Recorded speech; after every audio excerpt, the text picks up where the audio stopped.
A video released today shows the initial prototype of the TFX next-generation fighter, which is being built by Turkish Aerospace Industries, or TUSAS, starting to take shape. The size of the jet makes an immediate impression, but the program will almost certainly face some significant hurdles, especially if Ankara wants to keep its target of service entry in the 2030s.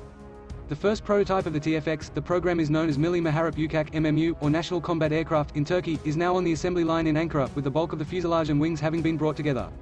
The twin engines are clearly still missing, as are the outward canted tail fins and the horizontal stabilizers. While the cockpit canopy is seen installed, the cockpit itself is yet to receive its avionics and ejection seat. A placard attached to the spine of the jet reveals that the video was shot on November 21 during an official visit to the assembly line by members of the Turkish Defense Ministry, Defense Industrial Agency, and the Turkish Air Force.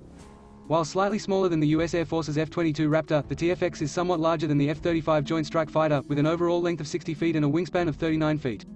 Reports suggest that the prototype is scheduled to be rolled out on March 18, 2023. This seems ambitious, at least if the aircraft is to be rolled out in its completed form.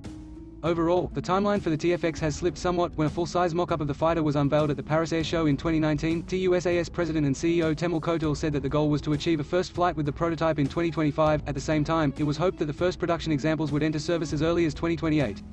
Now, the maiden flight is reportedly scheduled to take place in 2025 or 2026, and the first production machines should start to be delivered to the Turkish Air Force in the early 2030s.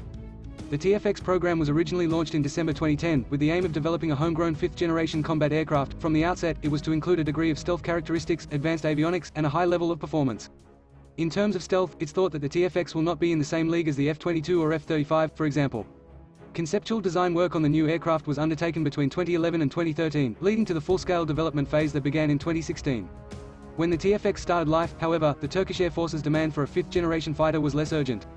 As a Level 3 partner in the Joint Strike Fighter program, Turkey was planning to acquire 100 F-35s, with more of the short takeoff and vertical landing STOVL F-35B variant likely headed to the Turkish Navy. However, Turkey was kicked out of the Joint Strike Fighter program in 2019, after it refused to abandon plans to purchase Russian S-400 SA-21 Growler air defense systems, which the United States judged posed a significant security risk. The country was also heavily involved in the production of F-35 components, a process that has gradually been phased out. The loss of its planned F-35s makes the TFX program even more important, but it also brings other, related challenges. Turkey selected the General Electric F-110 family of afterburning turbofans, specifically the F-110GE-129 or F-110GE-132, to power the fighter, but the breakdown in US-Turkish relations in general for a while made that seem a more remote prospect. More recently, the relationship has shown signs of improvement, including talk of a potential F-16 sale. In its favor, the F-110 has already been assembled under license in Turkey, and its -100 and -129 variants power Turkish F-16Ds. While maintenance and logistics demands would be simplified, there remains no guarantee that the United States will support the supply of this power plant for the TFX. Other engine options, should it come to pass, could include Rolls-Royce, which was originally turned down in favor of General Electric as the TFX power